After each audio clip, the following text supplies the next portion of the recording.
Bismillahirrahmanirrahim. Assalamualaikum warahmatullahi taala wabarakatuh kepada semua murid-murid sekalian. Alhamdulillah, marilah kita bersama-sama mengucapkan syukur kepada Allah Subhanahu wa taala kerana dengan izinnya kita dapat bersama-sama menyertai pembelajaran pada hari ini. Pada hari ini kita akan belajar berkaitan dengan pendidikan ibadat darjah 4 yang di mana kita akan sambung berkaitan dengan bab yang keenam iaitu tayamum. Jadi murid-murid semua boleh rujuk di dalam kitab ibadah darjah 4 pada muka surat 55 dan muka surat 56. Baiklah, sebelum kita teruskan, mari kita sama-sama ingat kembali apa yang kita belajar pada masa yang lalu. Iaitu pada pembelajaran yang lepas kita dah belajar berkaitan di dalam bab tayamum, iaitu 3 perkara. Yang pertama, apakah dia maksud tayamum? Yang kedua, apakah syarat-syarat yang mengharuskan kita boleh untuk bertayamum? Dan perkara yang ketiga adalah rukun-rukun tayamum. Jadi daripada 3 perkara ini tersebut, Ustaz berharap kepada anda semua dapat kenal dan juga faham apa yang Ustaz sampaikan berdasarkan 3 perkara ini pada pembelajaran yang lepas. Sekiranya daripada kalangan anda masih lagi tidak faham ataupun tidak kenal, boleh rujuk sama ada yang pertama, rujuk kitab ibadah darjah 4 pada muka surat 51 sehingga muka surat 55, ataupun boleh tengok pada nota video Ustaz berkaitan dengan 3 perkara ini di dalam YouTube. Jadi link video dia berkaitan 3 perkara ini boleh tengok dekat bawah video ini, di mana Ustaz ada bagi link dekat bawah tersebut. Baiklah, untuk hari ini kita akan belajar berkaitan dengan perkara-perkara sunat ketika kita bertayamum dan juga perkara-perkara yang boleh membatalkan tayamum. Iaitu yang bertanda bintang merah ini. Bintang warna hijau ni yang kita dah belajar, iaitu apakah dia pengertian tayamum, syarat-syarat mengharuskannya serta rukun-rukunnya. Pertama sekali kita kena kenal dan faham apakah dia perkara-perkara sunat ketika kita bertayamum. Maksudnya perkara-perkara yang kita boleh ikut ketika kita bertayamum. Ada 12 perkara kesemuanya. Yang pertama adalah membaca basmalah ketika mula menepuk debu tanah. Jadi sama seperti bila kita melakukan wuduk. Bila kita sebelum hendak bertayamum, bila kita mula menepuk debu tanah yang suci tersebut, disunatkan kepada kita untuk membaca Bismillahirrahmanirrahim. Okey. Yang kedua adalah menyapu muka dari bahagian atas ke bawah. Maksudnya bila kita sapu ke bahagian muka kita, kita mulakan sapuan kita daripada atas kepala kita, iaitu bermula pada hujung rambut kita sehingga ke bawah dagu kita. Jadi maksudnya bila sekiranya anda ada janggut, kita selati juga janggut sekali dengan sapuan tayamum. Ataupun senang cerita, sapuan muka pada tayamum sama seperti sapuan kita bila kita membasuh dengan air wuduk. Yang ketiga, mendahulukan sapuan tanah pada bahagian tangan kanan daripada tangan kiri. Jadi sunnah Nabi, setiap kali kita melakukan sesuatu, mesti kita mulakan dengan langkah kanan. Jadi tayamum pun sama juga. Kita mulakan terutamanya bila kita hendak sapu pada bahagian tangan kita, kita mulakan dengan tangan kanan kita. Yang keempat, kurangkan penggunaan debu tanah. Maksudnya bila kita bertayamum, seelok-eloknya kita kurangkan penggunaan debu tanah kita. Jangan ambil debu tanah secara berlebihan bila kita hendak sapu bahagian anggota badan kita yang wajib. Sebab untuk mengelakkan pembaziran. Yang kelima adalah menjarangkan anak-anak jari ketika mula menepuk debu tanah. Jadi bila kita hendak menepuk debu tangan, tapak tangan kita mesti dalam keadaan seperti di dalam gambar ini, di mana tangan kita mesti berjarak, di mana supaya bila kita hendak tepuk debu tanah tersebut, debu tanah tersebut akan kena pada celah antara anak jari kita, dan itu adalah yang sebaiknya. Ibadah yang keenam nanti disunatkan bila kita debu tanah, kita menyelati anak-anak jari jika debu tanah mengenai antara anak-anak jari tersebut. Jadi biasanya terutamanya ketika kita hendak sapu di bahagian tangan kita, Bila kita hendak sapu, pastikan celah-celahan anak jari kita mesti diselati. Jadi bagaimana cara kita hendak selati anak-anak jari tersebut adalah seperti di dalam gambar ini.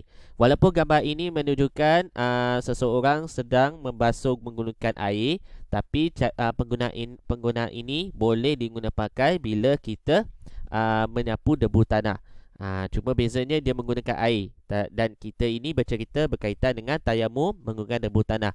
Jadi bila kita menepuk debu tanah, kita mesti pastikan debu tanah itu kena pada celahan anak jari kita dan mesti kita selati. Sekiranya debu tanah tersebut tidak mengenai celahan anak jari, mesti wajib diselati. Maksudnya selagi mana debu tanah tersebut tak kena pada celahan anak jari kita, kita kena pastikan debu tanah tersebut mesti ada pada celahan anak jari kita, baru kita boleh selati. Yang ketujuh, tidak diangkatkan tangan ketika menyapu kecuali telah sempurna sapuannya. Maksudnya dekat sini bila kita sapu pada anggota yang wajib, kita pastikan jangan angkatkan tangan bila kita sedang menyapu. Kita kena sapu dengan sapuan yang sempurna, barulah kita boleh angkat tangan kita. Yang ke-8, bila kita bertayamum mesti boleh menghadap kiblat. Jadi anda kata anda bertayamum secara tak sengaja anda tidak menghadap kiblat, tidak menjadi masalah. Yang ke-9, melebihkan sapuan pada bahagian wajib disapu. Jadi sama seperti perkara sunat ketika kita berwuduk, bila kita tayamum disunatkan bila kita sapu di bahagian anggota wajib kita iaitu muka dan tangan kita, kita disunatkan menyapu lebihan daripada anggota wajib kita. Seperti contoh, bila kita sapu di bahagian tangan kita, bila kita sapu, kita boleh sapu melebihi kawasan siku kita. Kalau kita sapu bahagian muka, kita boleh lebihkan sapuan kita ke rambut kita dan di bahagian telinga kita. Sebab perkara yang tersebut adalah perkara sunnah. Yang ke-10, mendangkalkan cincin dipakai pada tepukan pertama. Nak ceritakan dekat sini, walau macam mana sekalipun, bila kita hendak bertayamum, seelok-eloknya tanggalkan segala peralatan barang kemas yang ada pada tangan awak, cincin ke ataupun sebagainya. Sebab sekiranya anda tidak tanggalkan cincin tersebut, takut-takut bila anda tepuk debu tanah tersebut, tanahnya tak masuk kat bawah jari kita yang ada cincin dalam tersebut. Jadi wajib tanggalkan sekiranya debu tanah tidak sampai di bawahnya. Jadi seelok-eloknya sebelum kita hendak bertayamum, tanggalkan tanggalkan cincin di bahagian jari kita. Yang ke-11, membaca doa setelah bertayamum. Jadi bacaan doanya adalah sama sahaja seperti bacaan doa selepas kita berwuduk. Jadi doa selepas berwuduk boleh guna pakai bila anda telah bertayamum.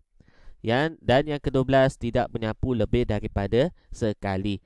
Jadi sekurang-kurangnya sapuan kita mesti tidak lebih daripada sekali. Kalau terlebih boleh jadi tidak masalah sebab ia adalah perkara sunat. Tetapi seelok-eloknya sapulah tidak lebih daripada sekali. Okey, jadi daripada itu kita dah kenal 12 perkara sunat ketika kita bertayamum. Sekarang ini kita akan belajar apakah perkara-perkara yang boleh membatalkan tayamum. Yang di mana ada 3 perkara yang boleh membatalkan tayamum. Yang pertama, semua perkara yang membatalkan wuduk. Jadi contoh, kalau sekiranya anda dah tayamum, sebelum anda hendak menunaikan solat, tiba-tiba awak terkentut. Jadi tayamum, bila anda terkentut, tayamum anda boleh jadi batal. Sebab tayamum adalah hukumnya adalah sama seperti wuduk. Di mana kalau perkara sunat tayamum boleh jadi sama seperti perkara sunat tayamum. Sama juga perkara yang membatalkannya, tayamum boleh terbatal sekiranya semua perkara-perkara yang membatalkan wuduk ada dekat situ. Dan kita akan lihat berkaitan dengan hadas kecil dan hadas besar. Di mana sekiranya kita berada dalam keadaan hadas kecil, maksudnya tayamum kita boleh jadi batal dan kita kena buat semula. Tetapi sekiranya kita berada dalam keadaan hadas besar, iaitu disebabkan berjunub, iaitu telah bersetubuh, ataupun telah keluar air mani, ataupun darah haid dan juga apa-apa saja yang berhadas besar, maka tayamum kita tidak batal. Yang kedua, mengetahui adanya air walaupun sedikit. Jadi contoh, sekiranya anda sudah bertayamum sebelum anda menunaikan solat, anda dapat tahu daripada sama ada kawan-kawan awak ataupun orang lain mengatakan air dah ada. Jadi bila awak dah tahu air dah ada, maka tayamum itu secara automatik boleh terbatal. Dan keadaan ini sekiranya anda bertayamum kerana ketiadaan air. Jadi bagaimana kalau anda bertayamum kerana anda sakit? Sebagai contoh, anda berada dalam kesakitan yang kena anda untuk bertayamum. Tetapi bila anda bertayamum, tiba-tiba ada air, ataupun anda dah tahu dah ada air bila anda waktu dah sakit. Jadi apa hukumnya? Tidak batal tayamum, kerana anda bertayamum kerana anda berada dalam kesakitan atau sebagainya. Jadi kalau anda berada dalam situasi seperti itu, maka tidak batal tayamum. Jadi selain daripada ketiadaan air, semuanya tidak batal. Jadi kalau mengetahui adanya air walaupun sedikit, maka tayamum yang anda dah guna terbatal. Dan yang ketiga adalah murtad. Baiklah, slide ini adalah berkaitan dengan perkara yang membatalkan wuduk yang kedua tadi, iaitu di mana tayamum boleh terbatal sekiranya kita mengetahui adanya air walaupun sedikit ketiadaan air. Dekat sini Ustaz akan letakkan dekat sini contoh-contoh situasi dan hukumnya pada tayamum anda tersebut, iaitu sekiranya ada situasi di mana anda sedang melakukan tayamum. Bila anda dah tayamum sebelum anda hendak menunaikan solat, tiba-tiba ada seseorang yang datang, dia lihat anda tiada air untuk berwuduk, dia memberi keizinan untuk awak menggunakan air untuk berwuduk. Sekiranya ada berlaku tersebut, maka tayamum secara automatik boleh batal dekat situ. Jadi sekiranya ada seseorang memberi keizinan untuk menggunakan air, maka batal tayamum anda. Yang kedua, apa-apa perkara yang membuatkan rasa syak yang menandakan adanya air boleh batal tayamum. Jadi contoh situasinya adalah andai kata anda sudah bertayamum, lepas tu sebelum anda menunaikan solat, tiba-tiba awak nampak awan mendung, ataupun anda terjumpa rombongan yang datang daripada luar, lepas tu dia datang dengan membawa air.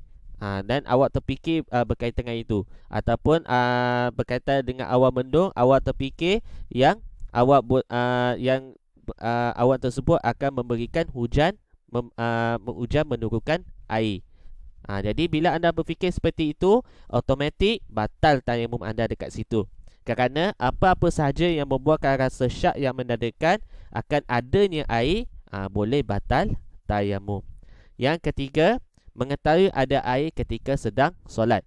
Jadi ini adalah contoh situasi kes di mana anda sudah bertayamum, anda sedang menunaikan solat, tiba-tiba anda tahu ada air. Dekat sini ada dua keadaan, iaitu sekiranya anda solat, lepas tu anda tayamum, tiba-tiba anda tahu di tempat yang awak solat itu tempat yang selalu ada air, maka solat anda boleh terbatal. Anda kena ambil semula dengan mengambil air wuduk untuk menunaikan solat. Tetapi sekiranya anda bertayamum, anda solat di tempat kawasan yang selalu tiada air, walaupun ada air, masih tidak batal solat. Biasanya contoh situasi ini ada contoh di mana anda ada sembahyang dekat tempat kawasan padang pasir. Yang seperti kita tahu, tempat padang pasir biasanya akan jarang ada air. Kalau ada air pun mungkin sedikit. Jadi bila anda solat, walaupun ada air, masih bagi tidak batal solat dan juga tayamum anda. Tetapi bila anda solat di kawasan yang ada air dan anda bertayamum, bila anda solat tiba-tiba adanya air, maka batal solat tersebut kena buat balik, iaitu dengan mengambil air wuduk tersebut. Okey. Jadi itulah dia 3 keadaan yang di mana tayamum anda boleh terbatal sekiranya anda mengetahui adanya air walaupun ada syak wasangka tersebut. Jadi itu saja pembelajaran kita pada hari ini berkaitan dengan perkara-perkara sunnah dan perkara-perkara yang membatalkan tayamum. Jadi daripada 2 perkara tersebut ini, Ustaz berharap anda semua dapat kenal dan faham apa yang Ustaz sampaikan kepada anda semua. Jadi apa yang baik itu adalah datang daripada Allah Subhanahu Wa Taala, dan yang buruk itu pula adalah datang daripada diri saya sendiri. Sekian, terima kasih. Wassalamualaikum warahmatullahi taala wabarakatuh.